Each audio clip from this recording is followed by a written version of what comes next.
oh man, thought I was going to be talking about Monty mostly tonight, but that changed. The six-man rotation, how is that going to go? So I've been asked previously by you guys and people on Twitter, it's often a very popular conversation, the notion of a six-man rotation. It's something the Cardinals have historically not been very willing to entertain. Every time the topic has come up, whether it's been with Ollie Marmol as the manager, even back to Mike Schilt, it's just not something that the Cardinals have typically been looking to do with their rotation. A lot of times the notion can be, hey, if you don't have 5 starters, what makes you think you're going to have 6? And a lot of times the reason you don't go to a 6-man rotation, if you do have good pitchers, is because you don't want to have the number 1 or number 2 guys in your rotation being delayed by an extra day each time through. They get fewer starts during the season, make less of an impact because of it. If you're a team with an ace, and the ace isn't Shohei Ohtani, who I think they do a 6-man rotation anyway because that's what he's accustomed to from pitching over in Japan all those years. They want to make sure he stays on schedule and doesn't get injured. That makes a lot of sense for the Angels.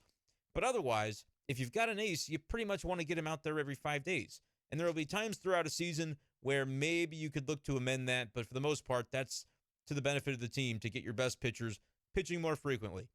Well, the Cardinals this year don't have a best pitcher. They have 5 guys who have at various points had their struggles, and I know Adam Wainwright is kind of fresh to the rotation, and I'm sure was raring to get back out there, but it's not going to be. And he'll pitch against the Dodgers later on when they come into town. I guess that'll be Thursday's game. I think it makes a lot of sense to do at this point in time. It's a rarity, again, for the Cardinals to even entertain it. But I think when you look at the schedule and the lack of off days coming up, that's one factor.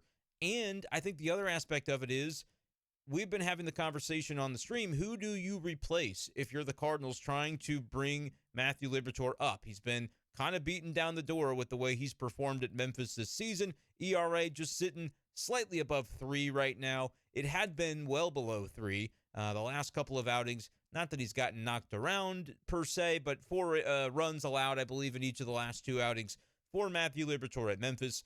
And so the ERA goes up a little bit because of that. But still very successful. And honestly, the AAA leagues often, I feel like, tend to gear more toward offensive production. I know that was the case when the Cardinals were out in the PCL, the Pacific Coast League. Now they're in the International League after the reorganization post-COVID of the minor league structure of Major League and minor league baseball.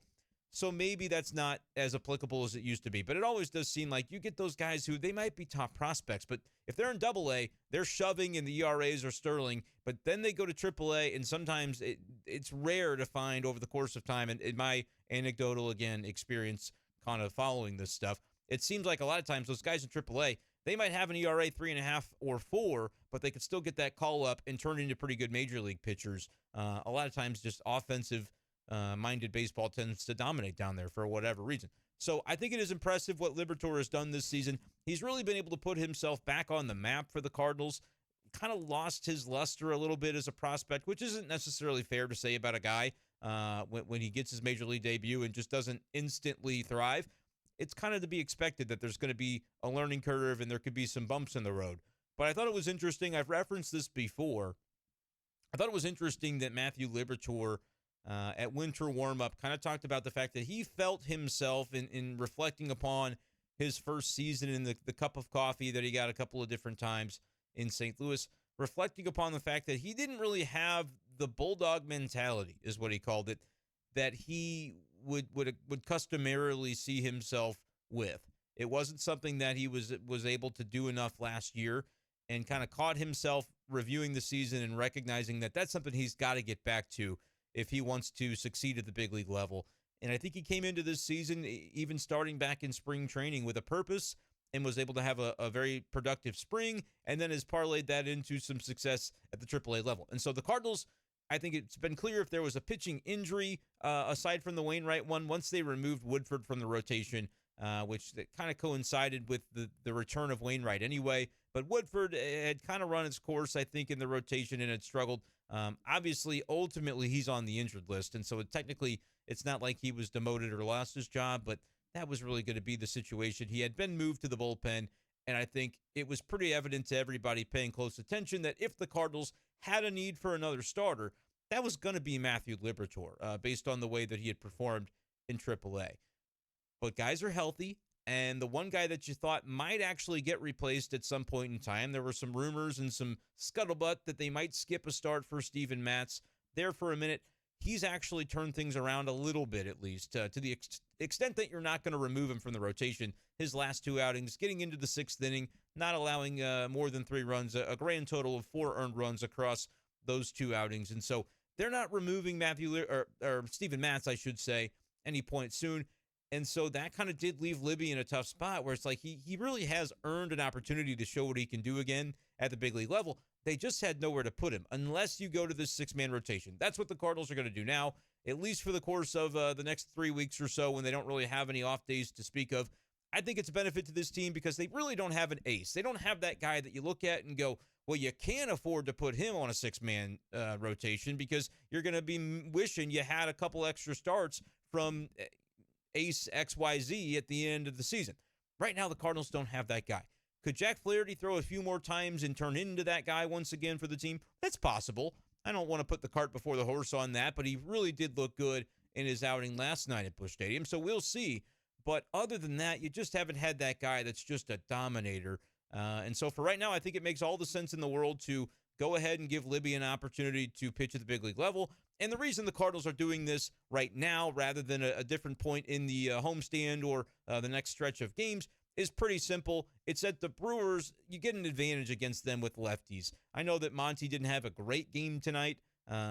Pitched into the 6th inning, gave up the 3 runs. A couple of solo bombs hurt him in this one. And then the Cardinals just didn't get in the run support that they needed.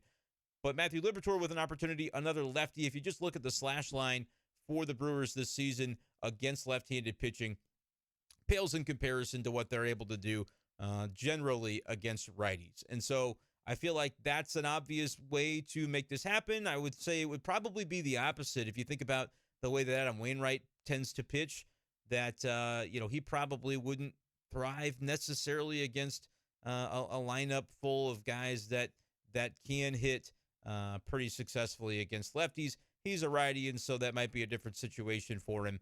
And I don't know what that means as far as delaying him until the next outing where he'll then be facing the Dodgers. You might have your thoughts on that and say, well, that's not going to be any better. But I don't think the Cardinals are really in a position right now where they feel the need to necessarily protect Adam Wainwright, right? He's been around the block quite a bit, and so I think they're just expecting him to hone in, especially with a start at Busch Stadium where typically he's been at his best over the course of his career. The Cardinals aren't as worried about what it would look like for him to face the Dodgers. They're more focused on, if we're going to get Liberatore into this rotation, isn't it probably better to go ahead and do this right now, give him a chance to face that Brewer lineup that is slashing with a .210 batting average, an on-base below 300, and just a .340 slug against left-handed pitching on the season. So that's an OPS about 618 if I'm doing some quick math. The math might be wrong. We're used to that with me. But that's not very successful. So I feel like that's why the Cardinals think maybe a little bit of an advantage that they could definitely use with Corbin Burnes on the other side tomorrow. So excited to see Liberatore and the opportunity that he'll get. But that's kind of the breakdown of why I think they're going to this move right now. And it could be successful if Libby can be successful. People have been clamoring for him to get a shot.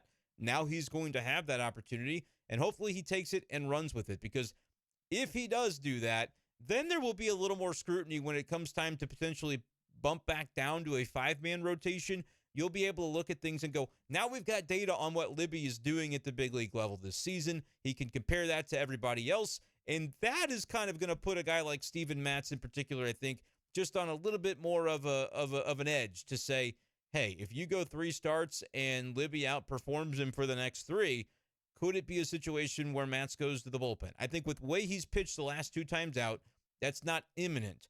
But it does kind of stand to reason that when you can now pair those guys and look at them back-to-back or at least within the context of a major league rotation, pitching every 5th day, the comparisons are a lot easier and they're tougher now to ignore, right? You could kind of ignore what Libby was doing if you were the Cardinals and you wanted to cater to one guy over another based on salary or whatever else.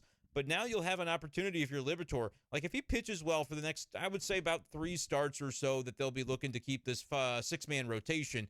If he's able to really shove and get the job done, they're not going to send him back. They'll either continue with that 6-man rotation and modify it as needed as time goes on, or they could have somebody else bumped. And I just don't think there's anybody viable to bump right now.